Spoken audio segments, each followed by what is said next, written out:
Eu chamo o que eu disse esta manhã de hedonismo cristão. Hedonismo cristão. Algumas pessoas pronunciam como hedonismo. Agora, eu sei que a palavra hedonismo tem uma conotação muito negativa para a maioria das pessoas, o que provavelmente deveria ter, porque ela se refere a coisas como mundanismo, sensualidade, egoísmo, egotismo. Eu não quero dizer nenhuma dessas coisas quando uso essa palavra. Quando coloco cristão na frente dela, quero que ela seja transformada. Então, há muitos e muitos anos, quando eu estava considerando, quero chamar essa mensagem de hedonismo cristão, eu procurei a palavra hedonismo no meu dicionário do ensino médio, um dicionário básico. E a primeira definição era uma vida dedicada ao prazer. E eu pensei, é exatamente isso que eu quero dizer. Uma vida dedicada à busca do prazer. É sobre isso que eu estava falando esta manhã. Mas é claro, o mundo entende prazer como prazer no dinheiro, prazer no sucesso, prazer no poder. E quando eu coloco a palavra cristão na frente disso, quero dizer prazer em Deus. De acordo com o Salmo 16:11, na tua presença há plenitude de alegria, à tua direita há delícias perpetuamente. É isso que eu quero dizer com isso. Então eu sou um defensor do que eu chamo de hedonismo cristão. E a razão pela qual estou enfatizando isso aqui nesta conferência é porque o tema da conferência, me disseram com uma palavra, seria santidade. Ou Filipenses capítulo 2, versículo 15, onde devemos brilhar como luzes no mundo e ser filhos de Deus inculpáveis numa geração corrompida e perversa. E eu pensei, a única maneira que eu conheço de matar o pecado na minha vida é matá-lo com o poder de um prazer superior. Essa é a minha compreensão da santificação. Não adianta simplesmente dizer às pessoas, parem de pecar. Isso não vai funcionar. A razão pela qual eu peco, a razão pela qual você peca, é porque pecar é prazeroso. Ninguém peca por dever. Ninguém acorda de manhã e diz, é minha obrigação pecar hoje. Ninguém faz isso. A razão pela qual pecamos é porque é prazeroso. É algo que faz bem. Minha vida será mais feliz se eu pecar. Agora, como você vai vencer isso? Vai dizer às pessoas que felicidade não importa? É claro que importa. Está por toda a Bíblia. Então a razão pela qual estou falando sobre isso é porque esta conferência trata de santidade. Trata de sermos pessoas cristãs brilhantes, distintas e radicais em uma cultura pagã como a sua e a minha. E eu acredito que a chave é ser tão miraculosamente transformado por Deus no tipo de pessoa que encontra mais prazer em Deus do que no pecado, que assim conquistamos a vitória sobre o pecado em nossas vidas. Vamos voltar 73 anos. Eu nasci numa família, Bill e Ruth Piper, meus pais. Meu pai era evangelista, minha mãe era dona de casa, tenho uma irmã mais velha. Era um lar cristão doce, feliz e piedoso. Eu não tive nada a ver com isso. Isso não é incrível, isso foi graça total. Acho que meu pai foi o homem mais feliz que já conheci, o que é uma declaração incrível. E minha mãe era alegremente solidária enquanto ele viajava por todos os Estados Unidos, pregando o Evangelho, conduzindo pessoas das trevas para a luz. E eu admirei meu pai durante toda a minha vida. Ele está no céu hoje, e eu nunca, nem uma vez, senti ressentimento pelas viagens do meu pai. Ele estava em casa, talvez 1/3 da minha vida enquanto eu crescia, e o resto do tempo ele estava na estrada pregando. E eu nunca tive ressentimento por isso. E acho que provavelmente a razão pela qual não tive é porque minha mãe não teve. Se minha mãe tivesse ficado com raiva, eu provavelmente teria ficado com raiva. Minha mãe amava meu pai, ela amava o ministério dele, ela o apoiava de todo o coração. E por isso eu não posso negar que uma das grandes razões pelas quais estou falando sobre alegria 70 anos depois é porque meu pai foi o homem mais alegre que eu já conheci. E ele amava a Deus de todo o coração. Havia um segundo impulso no lar. Então essa alegria era algo que permeava tudo, certo? Quero dizer, você consegue imaginar ter pais, e você é uma criança sentada no banco de trás do carro, e vocês estão indo para as férias, e seus pais estão no banco da frente cantando para Jesus, cantando no carro. Que privilégio! Então, a outra ênfase era que tanto meu pai quanto minha mãe me escreviam cartas enquanto eu estava na faculdade, no seminário, no curso de pós-graduação na Alemanha. E no final das cartas eles escreviam com frequência: Johnny, nunca se esqueça, quer comais, quer bebais, fazei tudo para a glória de Deus. 1 Coríntios 10:31. Bem, quando eu saí de casa aos 18 anos para ir para a universidade estudar literatura, essas duas forças estavam em mim. Eu quero ser feliz. Meus pais são felizes. Eu quero ser feliz. E eu quero glorificar a Deus porque a Bíblia diz que eu devo. E eu não conseguia naquele momento juntar as duas coisas. Eu não sabia como elas se encaixavam. Eu não tinha certeza se era totalmente certo querer ser feliz. Quero dizer, felicidade era aceitável se ela simplesmente aparecesse. Mas será que eu deveria buscá-la? Será que eu deveria desejá-la? E eu não tinha certeza. Eu sabia que devia desejar esta aqui, a glória de Deus. Eu sabia que não conseguia parar de desejar esta aqui. Você não pode parar de querer ser feliz. Você não pode. Deus te criou assim, todos vocês nesta sala. E não é algo pecaminoso.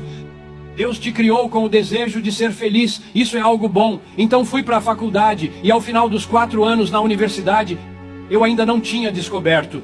Mas eu queria descobrir. Eu queria conhecer este livro, ensinar ou pregar este livro. Então, aos 22 anos, fui para o seminário na Califórnia, em Pasadena, Califórnia. E nesses 3 anos, entre os 22 e os 25, de 1968 a 1971, meu mundo inteiro mudou. Minha visão de Deus, meu entendimento da sua soberania, meu entendimento da alegria, meu entendimento da sua glória. Eu me lembro de dizer à minha esposa, porque me casei em 1968, eu me lembro de dizer a Noel, enquanto nossas vidas estavam sendo viradas de cabeça para baixo, por essas coisas das quais vou falar em 1 minuto, eu disse: Noel, sabe como você pode perceber que seu mundo e seu entendimento de Deus estão sendo revolucionados?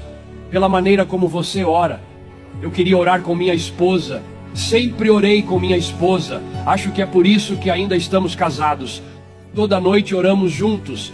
Toda manhã oramos juntos.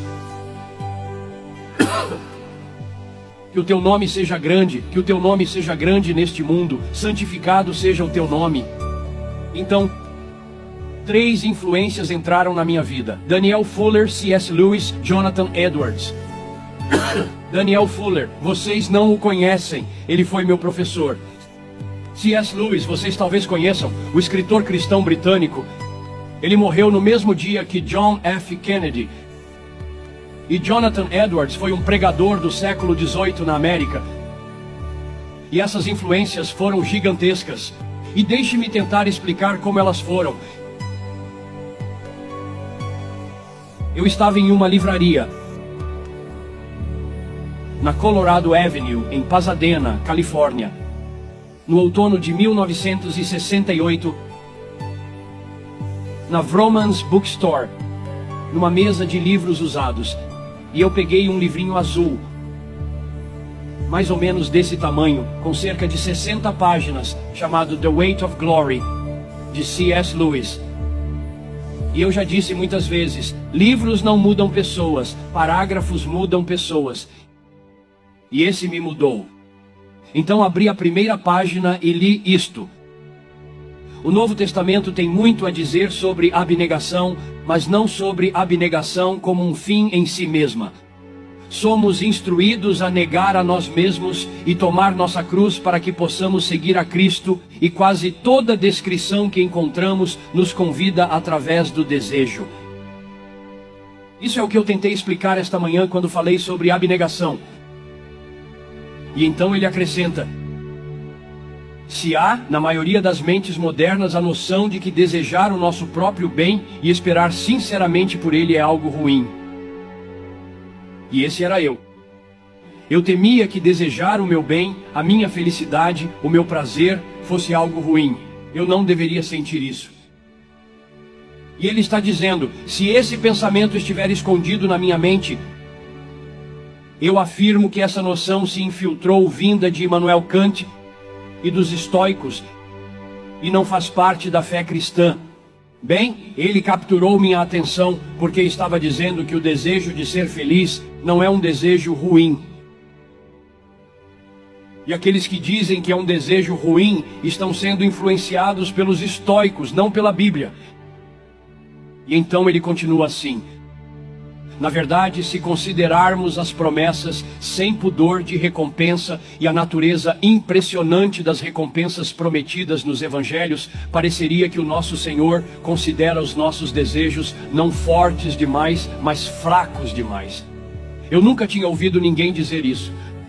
John Piper, o seu problema na vida cristã, o seu problema não é que seus desejos são fortes demais, mas que os seus desejos são fracos demais.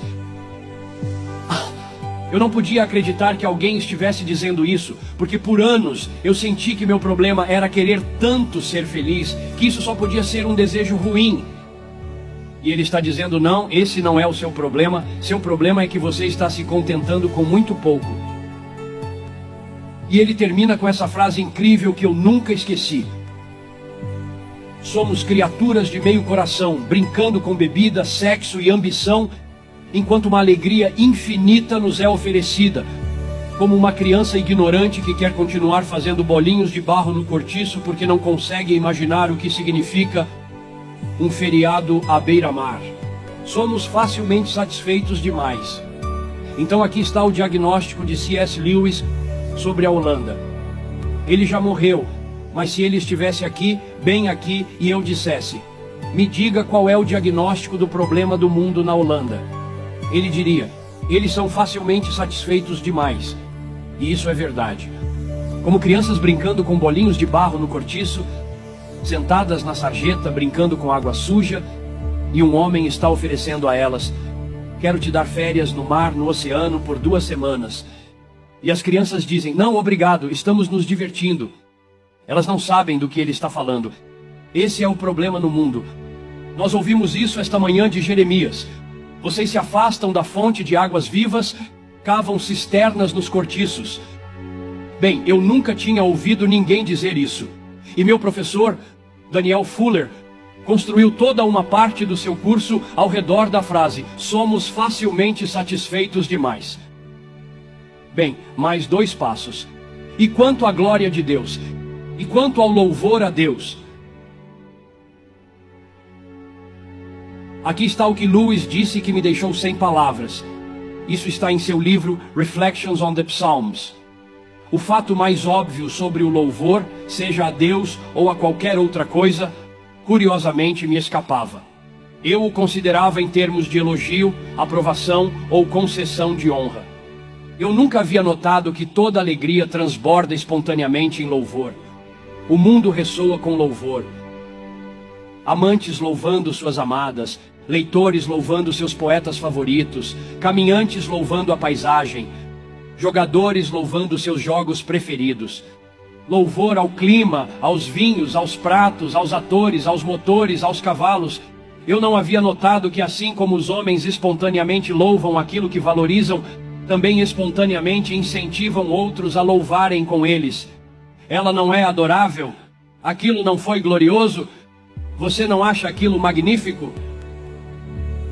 Os salmistas, ao dizerem a todos que louvem a Deus, estão fazendo o que todos os homens fazem quando falam sobre o que valorizam, o que amam.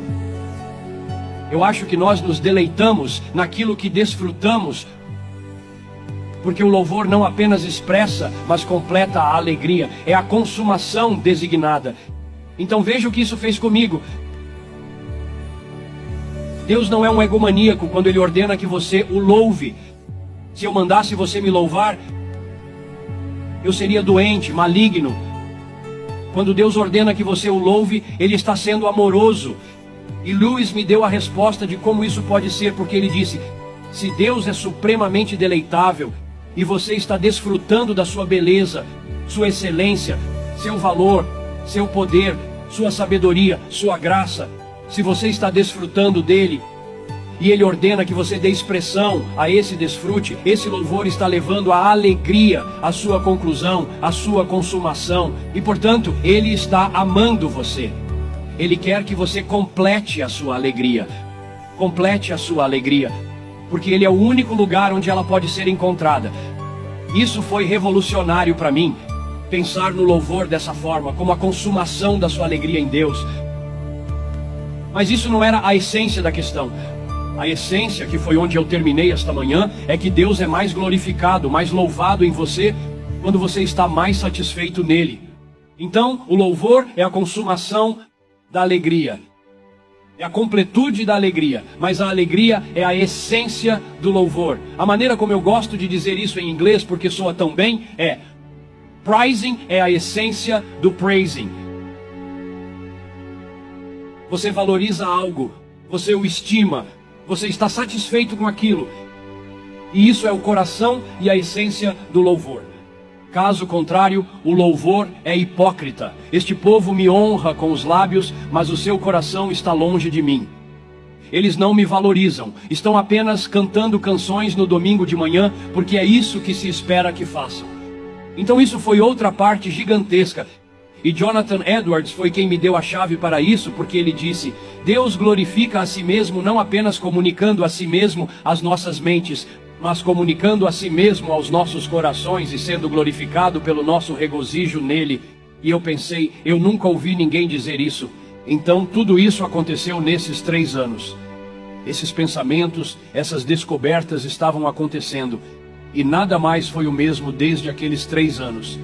Então deixe-me terminar com apenas mais uma ilustração. O último argumento desta manhã foi que Deus é mais glorificado em você quando você está mais satisfeito nele. Portanto, a glória de Deus depende de você buscar prazer em Deus. Isso é a essência de tudo. O argumento logo antes desse era o amor. Você não pode amar as pessoas se não buscar sua alegria em Deus. Porque amar as pessoas é o transbordar da alegria em Deus que vai ao encontro das necessidades dos outros. Então deixe-me terminar assim. Essa foi a última peça que eu não conseguia entender. Eu via que Deus é glorificado quando estou satisfeito nele, como quando minha esposa recebe isso de mim. Eu quero estar com você, Noelle, isso a honra. Eu quero estar com você, Deus, você me alegra mais do que qualquer um. Deus é honrado quando eu digo isso e sinto isso. Mas eu não conseguia de jeito nenhum entender como essa satisfação vertical me tornava uma pessoa amorosa na horizontal. E eu sabia que havia outras religiões com imagens de pessoas sentadas com os braços cruzados e as pernas cruzadas embaixo de uma árvore, experimentando uma espécie de karma e deixando o mundo ir para o inferno. Quem se importa? Eu estou feliz em Deus. Eu não me importo se as pessoas estão morrendo ou sofrendo. Eu sabia que isso não podia ser. Isso não é a Bíblia, isso não pode ser. Mas qual é a ligação? Então eu dei uma resposta para você esta manhã. Aqui está a minha última resposta e então termino. Paulo estava falando com os presbíteros em Atos 20, aos presbíteros de Éfeso. E no fim do seu discurso ele disse: lembrem-se, isso é Atos 20, versículo 35. Lembrem-se. Ele não disse esqueçam. Algumas pessoas dizem que você não deveria ter esse motivo de ser abençoado. E eu digo, se isso fosse verdade, ele diria esqueçam. Mas ele disse, lembrem-se. É mais bem-aventurado dar do que receber. Mais bem-aventurado, mais feliz, mais satisfeito, mais contente, mais alegre dar minha vida, morrer pelos outros, sofrer pelos outros, sacrificar-me pelos outros. Sim, sim. Você quer mais alegria? Morra pelos outros, viva pelos outros. É isso que está escrito, é mais bem-aventurado, mais feliz, mais contente se você se entregar. Não fique apenas com os braços cruzados, sentado debaixo de uma árvore dizendo: eu e você, Deus, estamos felizes, não me importo com os outros. Você não ficará feliz por muito tempo.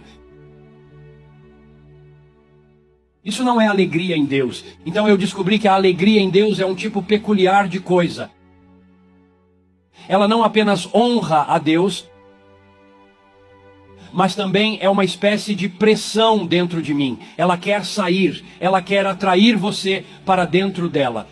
Porque a forma como ela funciona é que a alegria em Deus se torna maior se eu puder incluir você nela, de modo que a sua alegria em Deus se torne parte da minha alegria em Deus. Então é por isso que vim para a Holanda. Eu quero ser mais feliz. E eu olho para vocês, eu não conheço talvez meia dúzia de vocês. E isso me deixaria muito feliz. Quero dizer, já está me deixando feliz. Estou muito feliz agora mesmo apenas por falar com vocês sobre essas coisas. Mas se eu ouvisse que Deus usou essas poucas palavras e atraiu vocês para uma alegria maior em Deus, que levasse vocês a entregar a vida pelos que estão em seu país e não o conhecem, se eu ouvisse que meia dúzia de vocês, entre os 5.000 que estiveram aqui, a minha alegria seria maior. Isso é o que João disse, certo? Minha alegria é completa quando meus filhos andam na verdade. E vocês não são meus filhos, mas de certa forma são. Quero dizer, alguns de vocês são mais velhos que eu, mas não muitos. Então eu não sei se verei vocês novamente nesta terra.